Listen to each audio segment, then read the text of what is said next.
ಇವತ್ತು ನಾವು ನಿಮಗೆ ಜಗತ್ತಿನ ವಿಸ್ಮಯಗಳಲ್ಲಿ ಒಂದಾದ ತಾಜ್ ಮಹಲನ್ನು ತೋರಿಸೋದಕ್ಕೆ ನಾನು ಬಂದಿದ್ದೀನಿ. ನಮ್ಮ ಶಿಕ್ಷಣ ಅಧ್ಯಯನ ವಿಭಾಗದ ಮಕ್ಕಳನ್ನು ಕರ್ಕೊಂಡು ಶೈಕ್ಷಣಿಕ ಪ್ರವಾಸದಲ್ಲಿ ನಾವಿದ್ದೇವೆ.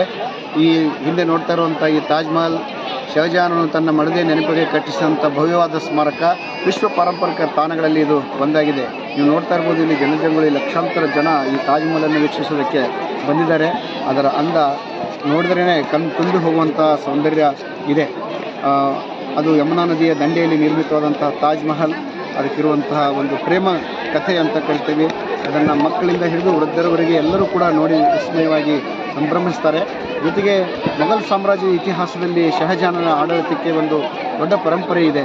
ಆತನ ತನ್ನ ಒಟ್ಟು ರಾಜ್ಯ ಕಾಲದಲ್ಲಿ ಇದನ್ನು ನಿರ್ಮಿಸಿ ಇವತ್ತು ಜಗತ್ತಿಗೆ ಬಿಟ್ಟು ಹೋಗಿದ್ದಾನೆ. ಬನ್ನಿ, ಮತ್ತೊಂದಷ್ಟು ಸ್ಥಳಗಳನ್ನು ನಿಮಗೆ ತೋರಿಸ್ತೇನೆ.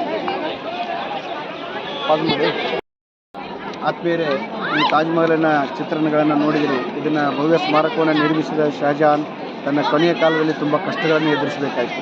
ಅಲ್ಲಿ ದೂರ ಕಾಣ್ತಾ ಇರೋ ರೆಡ್ ಫೋರ್ಟಲ್ಲಿ ಆತನನ್ನು ಬಂದಿ ಮಾಡಲಾಗುತ್ತೆ. ಅಲ್ಲೇ ತನ್ನ ಅಂತಿಮ ಕಾಲದಲ್ಲಿ ಈ ಭವ್ಯವಾದ ಸ್ಮಾರಕವನ್ನು ನೋಡ್ತಾನೆ ಶಹಜಹಾನ್ ಕೊನೆಯ ಹೆಸರು ಎಳೆದ ಅನ್ನೋದು ಈ ಮೊಘಲ್ ಸಾಮ್ರಾಜ್ಯದ ದುರಂತ ಕಥೆಗಳಲ್ಲಿ ಒಂದು. ಆದರೆ ಈ ತಾಜ್ ಮಹಲ್ನ ಸೌಂದರ್ಯವನ್ನು ನೋಡುವ ಎಲ್ಲ ಪ್ರವಾಸಿಗರ ಕಣ್ಣು ತುಂಬಿ ಬರುತ್ತೆ, ಹೃದಯ ತುಂಬಿ ಬರುತ್ತೆ. ನೀವು ಒಮ್ಮೆ ಬನ್ನಿ, ಈ ತಾಜ್ ಮಹಲನ್ನು ನೋಡಿ.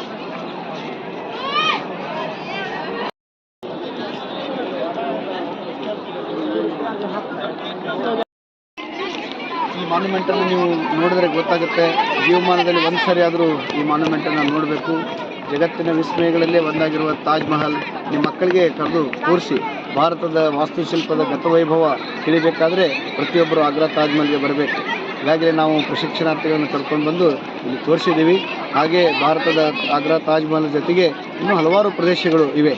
ನಮ್ಮ ವಿಜಯಪುರದ ಗೋಳಗುಮ್ಮಟ ಕೂಡ ಅಷ್ಟೇ ಪ್ರಖ್ಯಾತಿಯನ್ನು ಪಡೆದಿದೆ.